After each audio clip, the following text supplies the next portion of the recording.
Salam sepak bola, teman-teman netizen atau warganet yang saya hormati semuanya. Di episode terbaru dari Bincang Bareng Binder yang telah memasuki episode nomor 47, saya kembali mengundang idola saya, yaitu Coach Ricky Nelson sebagai narasumber. Karena selain juga saya menyukai pada saat Coach melatih Borneo FC, cara bermain Borneo FC, saya juga melihat Coach sebagai sosok yang penting juga di Persija Jakarta, sebagai direktur akademi dari Persija, sebagai asisten coach juga. Bahkan saya pada saat melihat coach sempat menjadi caretaker beberapa pertandingan, memang permainan dari Persija beda total pada saat itu. Welcome back, coach. Terima kasih buat undangannya. Makasih coach telah meluangkan waktu. Ini baru latihan loh, baru tadi menjalani latihan ya, dari pagi ya, dari jam berapa? Dari jam 8 lah. Dari jam 8 mulai start sampai jam berapa biasa? Sampai tadi jam setengah 4 selesai. Oke, coach, sebelum kita bahas nih soal Persija, saya mau menanyakan dulu coach soal akademi coach, karena saya sering melihat di Instagram coach, ada juga di WA statusnya, ada soal Ricky Nelson Academy. Nah, ini coach buat akademi ini dengan misi apa? Ya, sebenarnya Ricky Nelson Academy ini udah dari 2018. Oh, udah lama ya? Udah lama, udah 18. Kita start dari Malang, pindah ke Mojokerto. Dan saya pikir saya pengen membuka beberapa tempat yang lain untuk juga meneruskan apa yang merupakan visi dari saya pribadi gitu, yaitu sepak bola yang sebenarnya fun dan sepak bola yang basicnya terstruktur dengan baik. Nah, itu sih konsepnya. Jadi kita akan buka di Malang kemarin sudah ada lagi, lalu kita buka lagi di Tangerang dan Jakarta sudah ada lagi. Jadi konsepnya lebih kepada bagaimana mereka bisa bermain bola dengan tanpa beban, lebih ke fun, dan juga metodenya yang paling penting. Metode dalam melatihnya, metode dalam pemainnya berlatih. Jadi tujuannya sebenarnya seperti itu. Oke, kelompok usia berapa saja, coach? Dari 4 tahun malah. Wow, 4 tahun? Sampai 16 tahun. 4 tahun sudah ada? Yes, ada yang daftar? Ada banyak malah. Masa? Iya. Terus metodenya seperti apa? Kurang lebih aja. 4 tahun sebenarnya lebih kepada mobility-nya dia aja. Jadi lebih ke mengenalkan bolanya, lebih pada gerakan-gerakan agility-nya aja seperti itu. Oke, mau daftarnya di mana, coach? Boleh nanti taruh di sini. Oke, saya taruh di deskripsi. Banyak. Oke, siap. Saya taruh. Gitu. Jadi teman-teman kalau nanti berdekatan dengan Akademi Coach Ricky Nelson bisa mendaftar atau melihat dulu. Siap. Ya, bisa trial lah pokoknya. Ya, bisa trial bisa. Bisa juga. Nah, maka itu coba aja trial ya kan. Ya. Karena jujur, walaupun Coach Ricky masih belum percaya, tapi memang Coach Ricky salah satu idola saya. Waduh. Di sepak bola Indonesia. Tapi beliau masih belum percaya, gak apa-apa ya kan? Karena saya jelaskan waktu Anda melatih di Borneo itu Piala Presiden bisa sampai final dengan pemain-pemain muda. Banyak beruntungnya sebenarnya. Memang ada faktor keberuntungan dalam sepak bola itu ada, tapi tanpa kerja keras keberuntungan itu tidak akan muncul, coach. Oke, coach, sekarang nih yang serius-serius nih kita bahas. Siap. Nah, ini tentang Persija Jakarta. Ya kan? Boleh. Sebelum kita masuk ke musim yang akan segera bergulir, saya ingin menanyakan secara singkat saja soal Persija Jakarta musim lalu yang gagal memenuhi target ya. Karena yang saya ingat musim lalu itu targetnya adalah untuk mencapai 4 besar. Artinya berada di zona 4 besar. Tapi ternyata Persija tidak bisa bersaing di papan atas, bahkan pelatihnya tidak menyelesaikan tugasnya. Carlos Peña kan pelatihnya musim lalu kan tidak menyelesaikan tugasnya. Dan Persija juga banyak mencatat hasil draw. Ya, salah satu tim yang banyak mencatat hasil draw. Saya ingin menanyakan kepada Coach Ricky yang pada saat itu sebagai asisten pelatih, kemudian juga sempat menjadi caretaker, apa kendala teknis dari Persija musim lalu? Jadi memang kita di putaran 1 itu di peringkat 2 terakhir ya. Sebelum putaran 1 selesai kita terus tempel Persib waktu itu. Memang menurunnya setelah lawan Barito. Jadi konteksnya waktu itu setelah lawan Barito di putaran 2 kita menang di Bantul. Itu masih sangat positif lah, hasilnya segala macamnya masih positif. Kita mulai ketahan di Solo, draw 3-3. Dari situ memang secara mentality banyak menurun karena memang pemain banyak cedera, banyak cedera dari pemain inti. Lalu problem dari banyak pemain juga ke timnas. Jadi setiap kali latihan tuh selalu agak sedikit masalah. Kita harus berpikir pengganti pemain ke timnas siapa, walaupun tidak berbarengan ya. Hanya secara kondisi fisiknya tidak fresh lagi. Karena Rido pergi, Ferrari pergi, kadang juga Doni pergi, itu nggak fresh gitu. Jadi sebaliknya dia juga nggak fresh. Oke. Lalu yang lebih parah lagi memang kesini-sini itu ada 7 pemain yang cedera. Nah, ditambah terakhir itu kita hampir tidak bisa bermain di JIS lagi.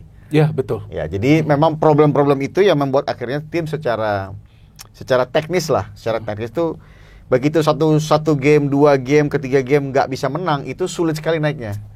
Jadi butuh waktu pendekatan lagi dan sampai akhirnya waktu saya caretaker itu kita bisa bermain kembali ke JIS. Nah, itu mulai peaknya sebenarnya naik lagi sebenarnya.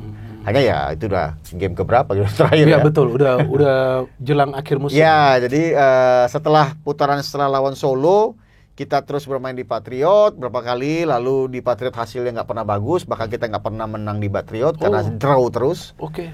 Dan memang saya sempat evaluasi dengan teman-teman, dengan tim pelatih juga, saya bilang kepada si Carlos juga. Tahun lalu itu punya masalah dengan tim-tim papan atas. Jadi kami kesulitan sama tim-tim yang tanda kutip lebih mengandalkan fisik.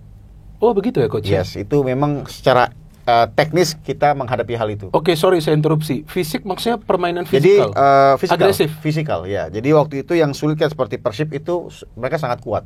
Oh, secara fisik? Maksudnya para pemain Persib lebih kuat? Lebih kuat. Secara fisiknya punya kecepatan transisinya lebih cepat. Itu kita kena kendala dengan Persib, dengan PSM, dengan Dewa kita kalah lebih kepada quality pemainnya dia. Oke. Lebih bagus dari kita harus akui itu. Dan lawan Biak kita nggak bisa menang. Iya, kenapa itu Coach? Biak 6 pemain dia sangat kuat secara fisik, 6 asingnya dia. Karena pemain Amerika Latin ya, dari Brazil, Argentina itu kuat sekali dengan ini. Dan ya pemain lokal Biak juga bagus-bagus. Ya. Jadi memang tim-tim yang mengandalkan fisik itu kita kesulitan. Oh begitu. Di poin-poin tersebut. Nah itu yang membuat evaluasi di akhir musim saya sama beberapa teman ya memang ini kendala salah satu yang membuat kalau Bung Minder lihat Liga 1 sekarang ini agak sedikit berubah, tidak hanya secara taktikal bermain tapi secara fisik itu demandingnya sangat tinggi. Tim-tim yang di 5 besar itu kalau nggak punya kekuatan fisik sulit untuk dikalahkan. Iya, sulit juga untuk bersaing di papan atas ya. Itu yang jadi masalah dan itu sudah terjadi ketika putaran 1 kita nggak pernah bisa ngalahin 5 besar. Oh. Minimal draw. Iya betul. Gak ada menang kayaknya. Gak ada menang. Sama Dewa kita draw kalah 2 kali kan? Iya. Sama Persib draw kalah. Betul. Sama PSM draw kalah sama juga. Jadi kita sama 5 besar, 6 besar dengan Borneo juga sama, draw kalah. Iya, betul. Jadi sama tim-tim yang 6 besar, 7 besar yang punya power itu kita sulit sekali. Iya, padahal kalau bisa menang lawan tim-tim yang 5 besar atau 6 besar itu bisa mengganggu mereka. Di atas. Bisa mengganggu mereka juga. Betul. Ya karena sebelum kita lanjut Coach, saya lupa. Tadi saya mau mengatakan di awal disclaimer. Jadi teman-teman, kolom komentar memang terbuka di bawah konten ini. Silakan kalian mau berkomentar, mau memberikan counter analisa boleh saja, tapi seperti yang selalu saya request, saya minta tolong berikan komentar-komentar yang bijak, ya kan? Karena saya tidak ingin siapapun narasumber yang datang ke sini itu tidak diberikan kebebasan untuk menyampaikan pendapat, kemudian kalian bully di sosial media ya. Saya nggak mau seperti itu, karena siapapun yang hadir di sini saya harapkan bisa memberikan sudut pandangnya secara baik. Tadinya saya mau mengatakan ini di awal, saya lupa. Ya, jadi ini perlu. Coach setuju, artinya kita semua perlu bijak di sosial media, ya kan? Betul. Kita harus bisa menerima sudut pandang orang lain. Kalau kita memang tidak setuju, kita juga boleh mengcounter tapi secara sopan. Ya kan Coach? Oke, sorry tadi saya interupsi. Oke, itu salah satu kendalanya adalah fisik. Ya. Tapi apakah ini tidak dilihat di tengah perjalanan musim lalu? Atau baru ketahuan setelah musim selesai? Ya pasti karena di pre-season kita nggak lama. Piala Presiden dengan beberapa tim yang ada yang tidak ikut. Jadi gambaran itu baru didapat setelah putaran 1 selesai. Nah jadi begitu putaran 1 selesai dan di putaran 1 pun sebenarnya lawan tim-tim besar ini kita nggak bisa menang. Jadi kita dapat poin dari tim-tim bawah itu. Ya itu betul. Nah, sehingga kita tetap bisa di atas. Sedangkan tim-tim yang lain itu malah mereka kurang bagus kan, nggak stabil mereka. Di putaran 1. Nah, di putaran 2 mereka lebih stabil. Kitanya yang nggak kuat lagi ketika kita nggak bisa dapat poin dari tim-tim besar. Secara mentality itu membuat lebih turun. Kepercayaan diri anak turun sehingga agak sulit naik kembali. Sehingga lawan tim-tim yang seharusnya kita bisa menang, malah kita nggak bisa menang gitu. Tapi Persija di Malut bisa menang loh. Itu pas yang siaran tuh. Kalau nggak salah Gayos, gol langsung ya, dan mainnya bagus pada saat itu. Ya itu kan terakhir putaran 1 tuh. Oh iya benar, itu terakhir yang main di sana ya. Betul, penutupnya di situ. Betul, tapi jelang akhir musim Coach, ini bukannya saya karena Anda idola saya, tapi memang saya melihat pada saat Anda pegang, saya suka 2 match itu, lawan Bali dan Sleman, walaupun lawan Sleman tuh kalah. Tapi saya melihat perbedaannya para pemain tuh lepas mainnya. Itu apakah karena faktor jelang akhir musim yang mereka fight saja main lepas, atau memang ada faktor dari strategi coach pada saat itu? Sebenarnya bisa juga akhir musim jadi karena targetnya tanda kutip udah nggak terlalu ditekanin lagi. Secara mental ya. Tapi kedua lebih kepada anak-anak, memang saya kasih waktu buat mereka berkolaborasi aja. Oh begitu. Jadi saya hanya merubah sedikit formasi, menaruh mereka lebih pada tempatnya masing-masing, sehingga mereka nyaman dengan bermain, dan ya sederhana itu aja sebenarnya. Kelihatan enjoy banget mereka. Ya misalnya kayak Witan di winger, yang memang kalau dia bermain 3, dia bermain sebagai wingback, dia agak sangat sulit. Karena jaraknya terlalu jauh dia berlari, saya taruh kembali ke winger, bisa berkombinasi dengan Matsumura, ya memang secara chemistry mereka sangat kuat. Dan yang lain tinggal ngikutin aja sebenarnya. Ya sederhana itu aja sebenarnya. Iya. Dan Anda masih sebagai asisten coach, masih kan, untuk musim yang akan segera bergulir. Ya. Tapi pelatihnya baru nih, Mauricio Souza, yang kita sama-sama tahu sudah punya track record yang impresif, sebelumnya bersama Madura United. Apa masukan yang Anda berikan kepada Mauricio Souza? Ya, dari awal kita meeting sama dia, saya cuma sampaikan bahwa kondisi tim sekarang hampir 60% kita ganti pemain. Jadi hampir berapa ya? Ada sekitar 16 pemain yang keluar. Sehingga yang tersisa yang ini aja. Dan mau nggak mau dengan dia datang seperti ini, sebenarnya dia bikin tim baru sebenarnya. Iya, menurut saya juga seperti itu. Perombakannya juga besar di Persija. Sehingga saya hanya memberikan masukan kepada individual aja. Si Witan tuh mainnya begini. Oh, jadi Anda jelaskan? Yes. Doni yang lagi ke timnas sama Hanan baru balik kemarin, tipikalnya begini. Ya sekedar hanya individual aja, karena nggak bisa bicara secara tim, karena timnya bubar ini istilahnya. Benar juga, iya. Jadi hanya dia bawa pemain dia semua segala macam, sehingga kita kasih tahu pemain akademi juga yang naik saya rekom. Ada 12 pertama yang saya rekom. 12 dari akademi Persija yang naik ke tim senior. Direkom di latihan, dia lihat mana dia yang suka, saya kasih tahu begini. Yang ini kelebihannya apa, ini kurangnya apa, kemampuan ini apa, ya dia baca ya. Hampir sebulan dia lihat 12 pemain itu. Terus yang masuk ke tim senior? Tersisa 6. Setengahnya masuk. Sisanya kita pinjamin ke yang lain. Dan ada saya lihat seperti Aditya Warman, terus ada satu lagi, saya lupa, Alwi atau siapa itu namanya? Alwi ada. Itu oke juga. Sama ada Arli yang main lawan Arema FC. Iya, betul. Apa mereka juga terpilih? Ya, masuk juga sampai saat ini masuk. Masuk juga.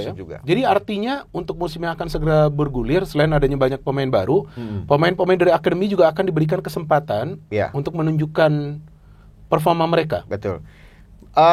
Kita bersyukur lah, manajemen sangat support, karena manajemen bahkan tidak mengambil, hanya satu lokal yang kita ambil, yaitu Excel. Nah, betul. Oh iya. Yang lain semua murni akademi. Yang semua murni akademi ya. Bahkan masih ada seperti Rio Fahmi. Iya. Ada Donitri juga. Ada Rio Fahmi, ada Niko kembali dari Dewa. Nah, betul. Ada Hanan, ada Doni, terus ada Arli, ada Adit, ada si Alwi. Yang baru lagi ada Baihaki yang stopper belakang. Tapi Baihaki saya lihat kemarin main sebentar dia. Ya, baru 10 menit lah. Iya, 10 menit terakhir kayaknya dia main. Kan Anda memberikan masukan kepada Mauricio Souza. Mauricio Souza jelaskan atau tidak kepada Anda kira-kira skema dia nanti akan seperti apa, kira-kira lah kurang lebih. Dia dalam meeting dia sampaikan bahwa dia suka mainnya seperti apa, dia suka tim yang seperti apa, yaitu dia sampaikan kepada kita semua, sehingga kita bisa tahu, dia mau lari kemana istilahnya. Kita bisa ngikutin temponya dia lah. Nah, itu selalu di meeting awal, 2 meeting awal pertama dia sampaikan hal itu.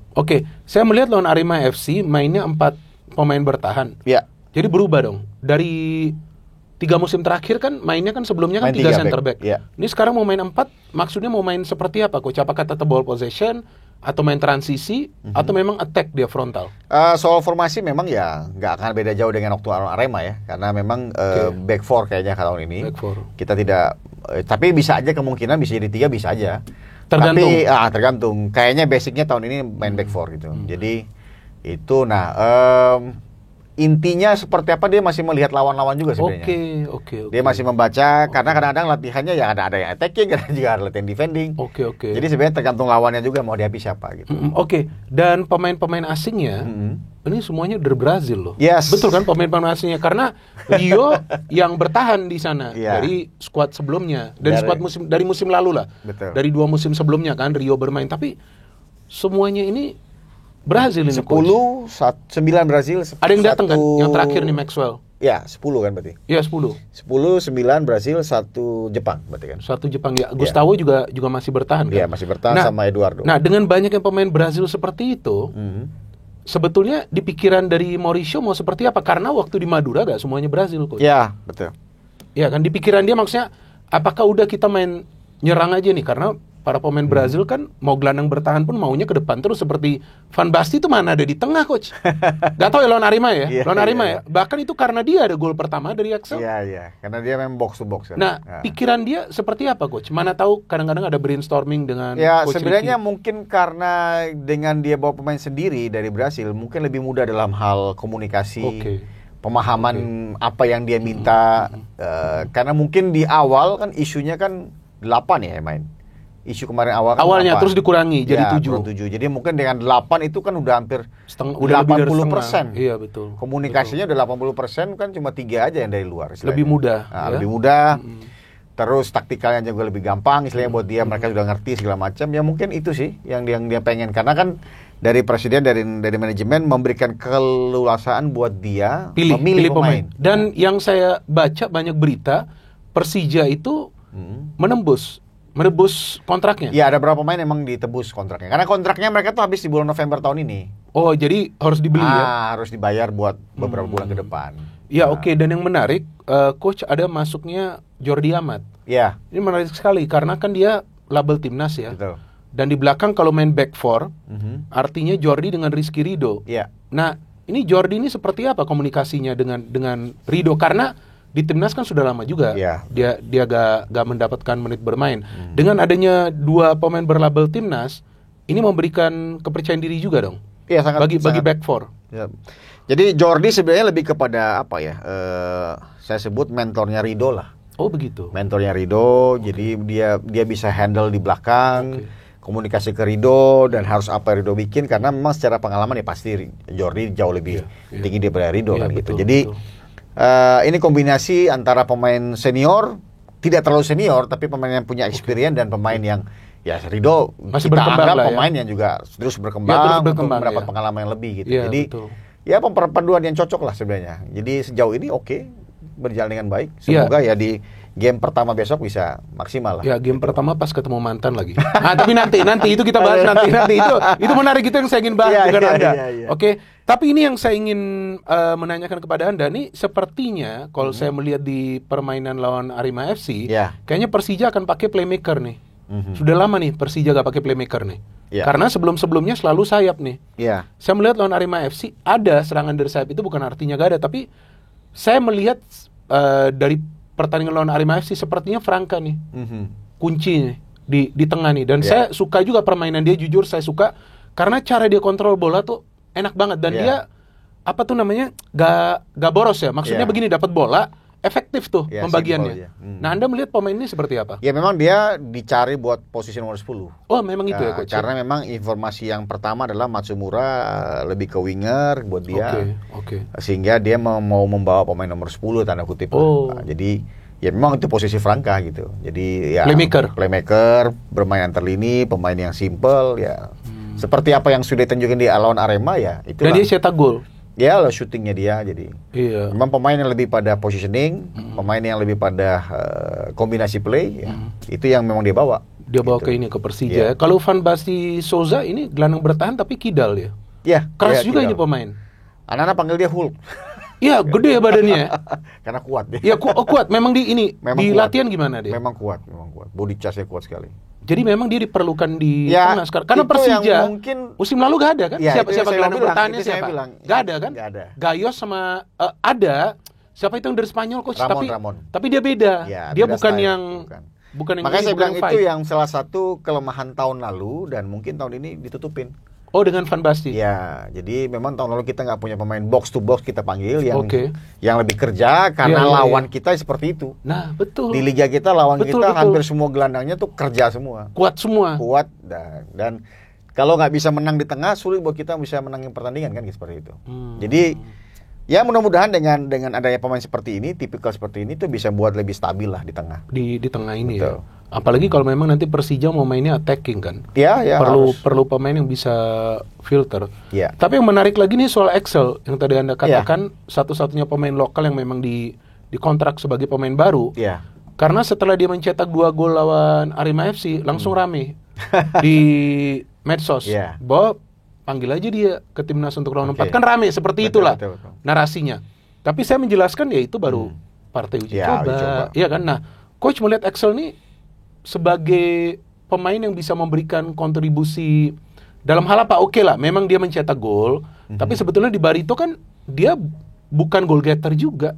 Gak banyak juga golnya, tapi dia pemain yang mengganggu. Betul. Jadi melihat Axel sebenarnya bukan baru tahun lalu ya. Axel sebenarnya udah terpantau 2 tahun lalu setelah zamannya Thomas Doll. Dari Persija. Hanya waktu itu penawarannya kalau nggak salah saya dapat cerita antara Axel dan Aji Kusuma waktu itu. Nah, ternyata mungkin Thomas Doll lebih suka Aji Kusuma. Oke, ya udah berjalan di sini. Tahun lalu pun saya bicara dengan manajemen, mereka tanya saya, rekom dong buat striker karena kita nggak punya striker dari akademi juga harus diakui kita nggak dapat striker bagus. Striker yang memang di box, striker yang tanda kutip kita panggil nomor 9. Dan saya bilang kalau mau bayar, waktu itu kan kita sempat rame mau ambil Ramadan kan. Iya, terus ternyata jadi, Ramadan ke Brunei, klub Brunei kan? Yang main di Malaysia. Betul. Jadi opsinya cuma 2 waktu itu, antara Ramadan dan Axel. Nah, akhirnya saya bilang udah kita coba Axel aja gitu, karena kan Ramadan udah pergi. Iya betul. Ya akhirnya manajemen kejar dia, ya sudah dapat. Nah, dan kalau dia seperti apa, memang anak ini punya feeling dan punya daya juang sebagai striker tuh bagus gitu. Memang ya tinggal mungkin terus diasah di latihan yang lebih kompetitif dengan lawan yang lebih baik, mungkin akan jauh lebih berkembang gitu. Tapi kan kalau dilihat siapa striker yang punya menit banyak di lokal gitu. Yang lokal? Gak ada. Ramadan juga banyak pemain pengganti dia. Betul. Di Barito dia dapat sekali banyak menitnya. Paling banyak tuh dia Paling banyak. 1000 lebih dia, 1100 atau berapa dia? Itu salah satu alasan kita kenapa kita kejar dia terus, karena ya pemain lokal striker yang punya menit banyak yang main ya nggak ada. Si Axel ini. Cuman si Axel ini. Oke, karena musim lalu coach, oke lah Gustavo bisa mencetak 18 gol. Di bawah Gustavo itu Rio ya kalau nggak salah. Ada Rio 7. Di bawahnya Rehan. Nah ini kan kalau Gustavo gak main susah Persija cetak gol. Seperti itulah. Itu kejadian beberapa game tahun lalu kan. Nah kan seperti itu. Kita pas saya pertama kan lawan Borneo, saya nggak ada striker itu. Siapa yang main pada saat itu? Waktu itu saya nggak nonton itu. Saya nonton lawan Bali sama Sleman. Saya pasang Rio aja sebagai striker. Terus? Rio sama Hanan. Draw ya? Kalah ya? Kalah 1-0. Jadi kita nggak punya striker karena sakit semua. Jadi ya Witan sakit waktu itu, terus Gustavo juga masih belum sembuh. Cedera kan? Sempat juga dia terkena ini kan sanksi juga. Gak main Gustavo musim lalu. Tapi dia bisa cetak 18 gol loh. Ya dia masih yang terbaik lah waktu itu. Waktu itu ada Simic kan? Iya ada Simic juga. Tapi memang dia yang bagus banget. Untuk first match belum tentu main dia lawan Persita. Besok belum, karena memang masih dalam pemulihan. Nah jadi artinya Axel yang ini. Ya, dia pilihannya cuma ada itu. Pilihannya dia. Jadi dia di Persija nanti akan sebagai number 9 ya. Karena kan di Barito dia agak ke belakang juga kadang-kadang. Main di belakang Murilo juga kan ada Murilo juga kan di sana. Oke, menarik tadi Anda bicara soal Witan.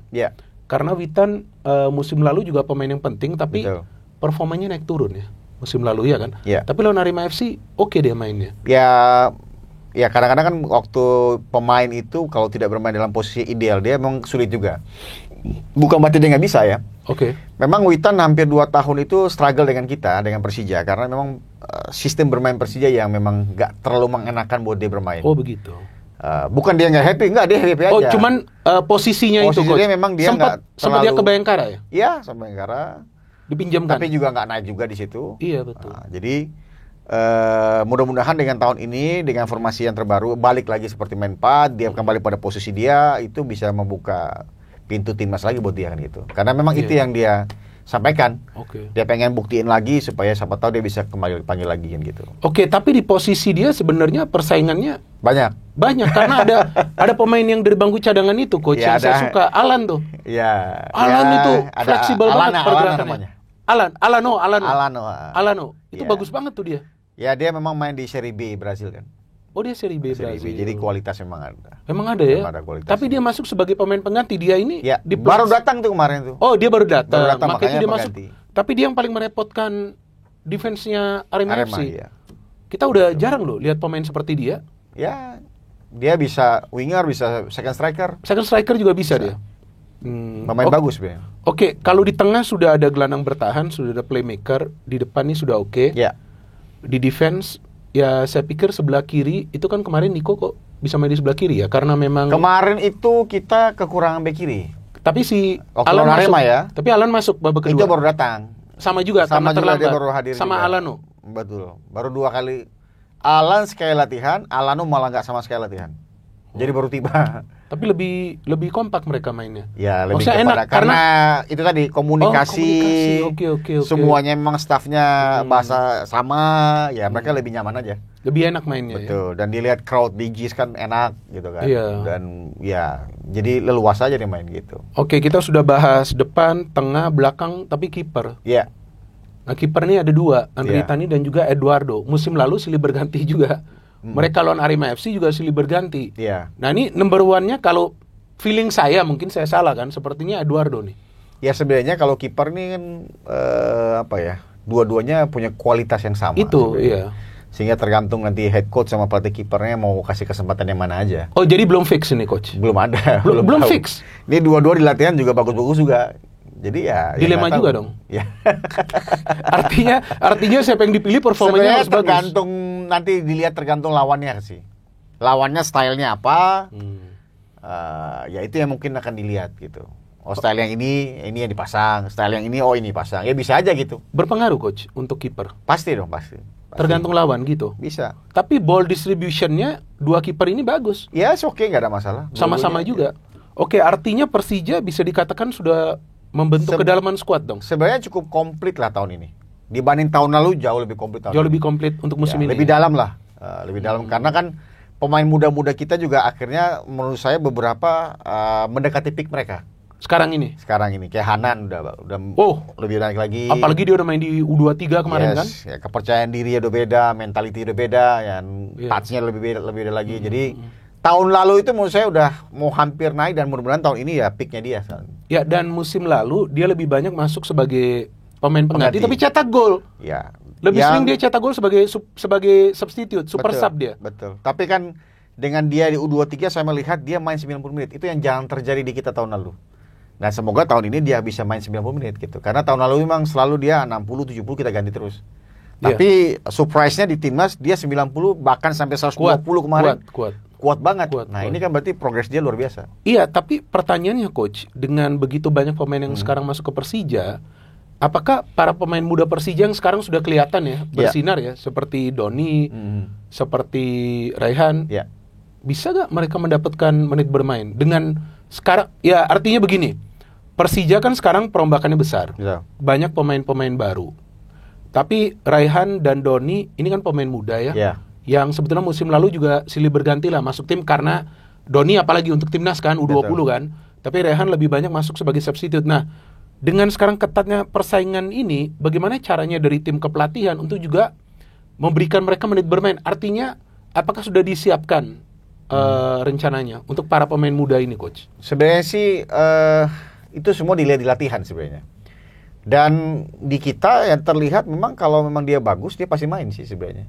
Jadi nggak mau lihat, saya lihat sih sejauh ini ya, head coach kita selalu lihat dia gonta-ganti terus dalam latihan pun dia gonta-ganti. Di dalam latihan juga selalu dirotasi. Jadi nggak ada jaminan pun bahwa dia pemain asing dia akan main terus. Oh begitu ya? Yes. Dan sepanjang kalau dia kalah kualitas di latihan pasti diganti juga.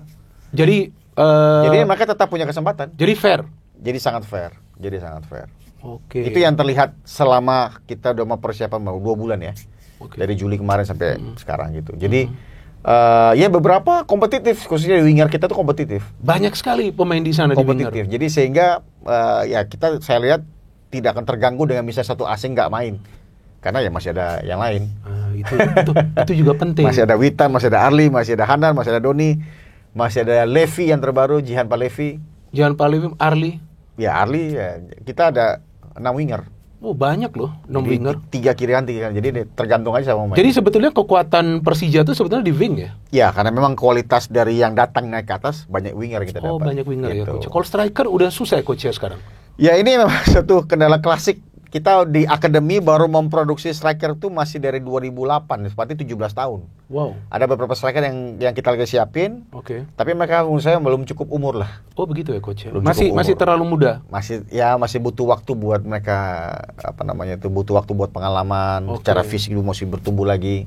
Untuk level Liga 1 atau Super League sekarang ini ya belum lah, masih kita perlu pinjamkan ke tempat yang lain. Oh iya, biar belajar dulu ya. Prosesnya masih bisa, saya pikir 3 tahun lagi lah baru masih kita lama bisa juga ya. Dan ini sebetulnya di klub-klub lain juga sama ya coach? Ya sama, hampir semua sama. Iya. Jadi kesulitan kita mencari di Liga 2 agak susah, mencari Liga 3 tipikal yang kita mau tactical play-nya banyak masalah. Dia punya fisik tapi dia nggak tahu cara bermain antar ruang, antar lini dan segala macam. Dan itu di senior agak susah, nggak ada waktu buat ngajarinnya. Nah itu yang membuat kadang-kadang kita sangat susah untuk ngambil. Ada yang nawarin pemain ini nih, main di mana ini, waduh kayaknya susah tuh. Karena nanti dia masuk dia nggak ngerti, ya itu jadi masalah. Iya betul. Kelamaan gitu. Adaptasinya. Karena di senior tuntutannya harus langsung adaptasi kan. Perform kontribusi. 3 game jelek out udah kan. Dan di klub-klub lain juga sama seperti kan, itu. Gitu. Jadi memang akademi menolong untuk menjelaskan kepada pemainnya. Supaya dia ngerti. Makanya kadang-kadang pemain saya bawa dulu ke ada namanya Persija 2. Beberapa pemain itu datang dari Persija 2 sebenarnya. Dan memang bukan dari akademi dari bawah. Kita gembleng dulu dia di Persija 2 sekitar 6 bulan. Nah, baru saya bisa rekom. Bisa ke atas senior, gitu, ke senior ya. Gitu, kira-kira. Kita sudah membahas tentang kedalaman skuad, ya kan? Terus tentang beberapa pemain, ada juga pemain muda sampai dari akademi ada 6 ya. Jadi artinya yang masuk ke senior squad. Tapi yang lebih menarik lagi yaitu home base. Ya. Home base-nya sekarang sudah ditetapkan JS. Ya. Musim lalu itu Persija tidak terkalahkan di JS. 6 kali main, 5 kali menang, dan mainnya bagus sekali. Ya. Waktu main di JS, Maulan Malut bagus lah, pokoknya mainnya bagus lah. Kelihatan. Bagusnya artinya begini kok, sinerginya tuh jalan antar lini. Ada teamworknya enak lah kita lihat.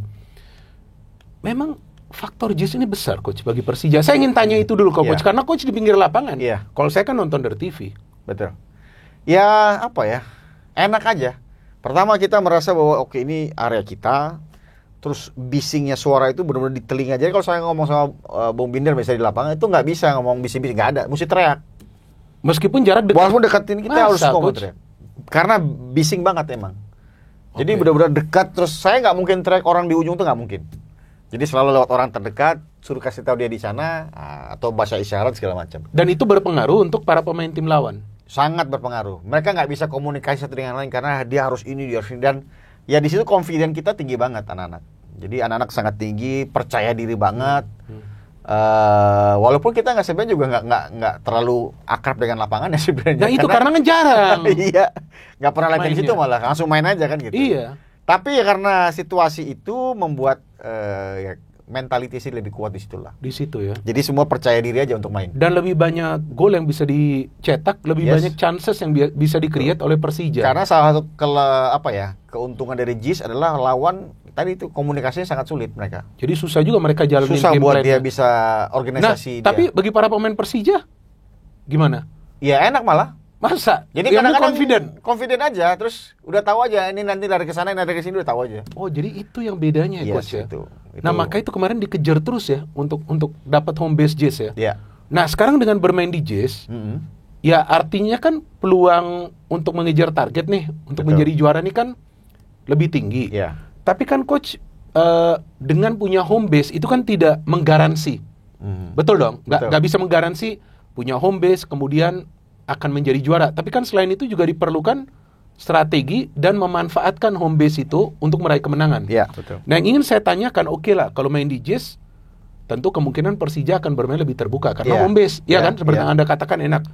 Tapi kalau main away ini, apakah akan ada perubahan dalam game plan atau seperti apa? Mungkin coach nggak perlu jelasin secara detail. Apakah sudah ada pikiran dari tim pelatih? Mungkin kalau di JIS kita mainnya seperti ini, mungkin away kita harus bermain sedikit pragmatis. Nggak juga sebenarnya. Jadi kalau saya lihat memang ya dia mau tetap ciri khas yang sama. Sama, mau main home atau away? Mau home atau away sama. Jadi kalkulasi kita memang di home kita harus ambil poin semua. Sapu bersih. Yes, dan di away mungkin kita butuh menang 4 sampai 6 game di away. 4 sampai 6 game menang. Iya, dan setelah itu kita harus ambil poin terus. Artinya Draw tidak kalah. Iya, tidak kalah. Nah, tidak kalah. Ya itu sih kalau itu tercapai ya bisa juara gitu. Ya hitung-hitungannya seperti ya, itu. hitung-hitungannya. Secara taktikal ya memang kita harus melihat lagi lawannya siapa lagi kan. Iya itu maksud saya, Coach. Betul. Jadi lawannya, karena gini, lapangan tuh pengaruh, Bung. Jadi kadang orang nggak berpikir bahwa bermain di lapangan yang lebih sempit itu lebih mudah buat defending sebenarnya. Oh begitu ya. Karena areanya lebih kecil. Ya areanya lebih kecil itu benar. Ya, tapi ada untuk beberapa lebih sulit. Karena kan nggak ada area bisa diambil gitu. Apalagi di sayap. Iya kan. Beberapa stadion Indonesia tuh ukuran lapangannya kecil, minimal jadi bukan nggak bisa, tapi kecil gitu. Seperti main di Segiri itu kecil sebenarnya. Iya. Area lebih kecil. Memang yang agak sangat terbuka tuh main di Bali. Makanya Bali kalau nonton di Bali itu kan banyak gol. Iya banyak gol, benar. Karena lapangannya memang standar maksimal. Oh, internasionalnya maksimal ya. Itu pengaruh juga buat sebenarnya kepada kita bermain, menyesuaikan situasi lapangan. Makanya mungkin kalau salah satu mungkin ditanya kenapa JIS kayaknya enak banget anak main, karena lawan nggak sempat uji coba lapangan. Sehingga dia juga kadang merinci ini di sini, ini di sini, itu juga sulit gitu. Belum terbiasa. Betul. Dan begitu dia baru mau mencoba, tekanannya udah datang. Jadi ya itu mungkin salah satu jadi kendala. Itu yang menyulitkan. Kalau saya misalnya sebagai lawan main ke JIS, ya itu salah satu kendalanya di situ. Ya artinya tentu dengan main di JIS yang bisa mendapatkan kemenangan lebih banyak dan kemudian target untuk beberapa kemenangan away, artinya yang harus dijaga nih adalah komposisi pemain dong. Ya semuanya. Ya artinya semuanya. Kan harus ada juga nanti membentuk kerangka tim dong. Ya. Karena pemainnya kan banyak nih coach. Betul. Nah kalau sekarang belum ada gambaran dari tim pelatih kira-kira kalau belakang kita udah tahu, tengah ini banyak juga. Ya sampai besok lah baru pasti. Baru ini. Besok off-season training buat game pertama. Game pertama. Jadi sampai hari ini masih saya lihat masih dia rotasi terus. Ya oke. Yang menariknya game pertama teman-teman ketemu mantan langsung. Ketemu Persita yang pelatihnya mantan pelatih Persija Carlos Peña. Ya. Tapi coach kan asisten dia sebelumnya. Udah ada masukan ke Mauricio Sousa. kan anda kan paham dong dengan strateginya, walaupun materi pemainnya berbeda. Pasti berbeda. Ya itu ada semacam advantage dong, ada semacam keuntungan dong. Ya. Udah mulai tukar pikiran belum? Kita sudah artinya sudah ada meeting soal tim lawan juga. Kita sudah menganalisa juga tipikal Carlos seperti apa, kita juga tahu. Dan saya kan dia juga tahu juga Brazil itu seperti apa, dia juga tahu juga. Oh, tahu juga. Jadi sebenarnya aman-aman aja, yaitu normal aja. Semua tim sebelum pertandingan kan saling menganalisa satu dengan yang lain. Ya itu sudah kita sampaikan gitu bahwa tipikal pelatih ini begini dan pasti dia berubah, tidak seperti di Persija. Oh iya, karena materi pemainnya juga beda. Ya, tapi kan core-nya kita tahu. Nah itu. Ya saya udah kasih tahu begini. Ya gitu aja sih. Ya tinggal nanti dipilih seperti apa kira-kira cara bermainnya. Karena walaupun saya kasih tahu ini A, B, C, D, itu belum tentu kita menang, belum tentu juga. Karena pasti juga mungkin dia berubah juga kan. Iya, mungkin dia juga dia mengantisipasi itu juga mungkin. Yes. Jadi itu hanya sekedar apa yang terjadi di musim lalu. Iya. Mungkin sebagai knowledge aja, pengetahuan aja, tapi buat next-nya kita nggak tahu. Iya, karena sebetulnya di musim lalu, di awal-awal Carlos Peña menjadi pelatih, sebetulnya efektif permainan Persija, coach. Ya. Dengan ball possession dia perlahan-lahan ke depan, efektif. Jadi artinya walaupun dia sekarang di Persita, kita tahu materi pemainnya berbeda, tapi juga tetap adalah tim yang perlu diwaspadai. Yes. Oke, selain itu juga, coach, ini kan ada 18 tim. Ya. Kalau saya biasa baca di sosial media, 18 timnya ini ingin menjadi juara. Yes, betul. Iya kan? Ya target memang berbeda. Ada yang mau survive di Liga 1, ada yang pasang target juara, ada yang pasang mau lolos ke Asia. Tapi kalau ditanyakan ke supporter, gimana untuk musim depan? Juara. Ya, klub favoritnya maunya juara dong, iya kan? Berikut Persija. Nah, saya ingin menanyakan kepada coach, berdasarkan pergerakan yang terjadi dengan beberapa tim itu memperkuat dengan pemain-pemain, ada pelatih baru. Saya hanya ingin bertukar pikiran dengan coach. Kalau menurut coach nih, musim depan tim mana sih yang perlu bukan yang bisa menjadi pesaing, nggak bisa, karena kita kan nggak tahu ya dengan begitu banyak perubahan tim mana yang akan bisa perform secara konsisten. Tapi tim mana nih yang sebetulnya Persija sudah harus waspadai nih nanti kalau ketemu. Yeah. Nah kan pasti ada analisa dong, kita mau menjadi juara. Nah, ini nih yang harus kita jaga nih. Ya, biasanya sepengetahuan saya kan seperti itu. Nih, jangan sampai meleset. Nah, kalau dari gambaran coach, kira-kira tim mana saja? Kalau dari gambaran, ini kan nggak harus menjadi patokan. Ini kita hanya brainstorming aja. Saya pikir sih Liga Indonesia udah mulai mengkristal lah. Seperti kalau di Premier League atau La Liga ya, mengkristal tuh di 5 besar tuh udah ketahuan sebenarnya dari beberapa tahun ini. Pertama, untuk tahun ini saya tetap melihat Dewanya itu nomor 1 lah. Oke. Bahwa dengan pergerakan mereka, dengan fasilitas, dengan kekuatan finansial mereka, ini memang tidak ada supporter tapi sangat kuat dalam hal-hal yang lain gitu. Jadi Dewa, Persib, Persebaya, Bali United, PSM, bahkan Borneo juga. Banyak gitu. Ya sebenarnya ini karena saya bilang tadi mengkristal kan dari 3 tahun terakhir ini tim-tim ini yang ada di minimal atas 10 besar atau minimal 7-8 besar lah. Jadi ya saya rasa dari pergerakan mereka juga sampai sejauh ini ya ini aja lah sini. Karena saya lihat Liga Indonesia kayaknya udah mengkristal gitu. Maksudnya seperti kita lihat Premier League atau La Liga, itu aja di atas. Paling nanti tiba-tiba ada satu yang nyelonong masuk. Iya, betul. Tapi di akhir musim dia keluar lagi. Iya, benar. Tahun lalu kan sempat Biak yang nyelonong tuh. Iya, betul. Tapi setelah itu dia turun lagi. Iya, Malut aja yang tiba-tiba. Malut aja yang terakhir yang berada di atas. Lebih di atas. Iya, selebihnya kan ya itu aja timnya sebenarnya. Ya kalau saya rasa tidak akan berubah juga karena memang tim-tim ini sudah lebih bisa stabil lah. Iya benar. Secara pelatih kayak PSM nggak pernah ganti-ganti. Nah, itu Bernardo masih. Persib, Dewa. Ini 3 ini kan nggak pelatih. Benar coach. Jadi ini walaupun materi pemain berubah, tapi mereka mempertahankan pelatih mereka. Artinya kan prinsipil dia nggak berubah gitu. Nah ini yang tetap harus menjadi kekuatan atau kita perlu antisipasi gitu karena 3 tim ini dengan model yang sama terus. Iya. Walaupun pemainnya berbeda tapi tetap mainnya pasti akan kurang lebih sama lah. Betul, gitu. kurang lebih sama. Jadi walaupun sudah diantisipasi ya tetap aja sangat sulit dikalahkan.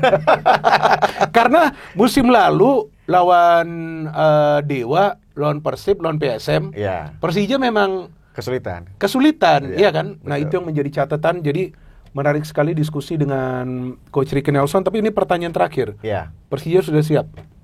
Sejauh ini sangat siap. Sangat siap. Untuk tanggal 10 kan? Tanggal 10 besok. Tanggal 10 kan. Oke.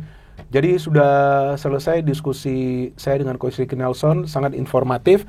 Tapi seperti biasa Coach, ini sebelum kita tutup, Anda harus memberikan pesan-pesan Anda kepada para supporter atau netizen, atau juga kepada viewers dari Bola Bung Binder terkait dengan perjuangan Persija yang akan dimulai pada tanggal 10 Agustus nanti. Silakan Coach.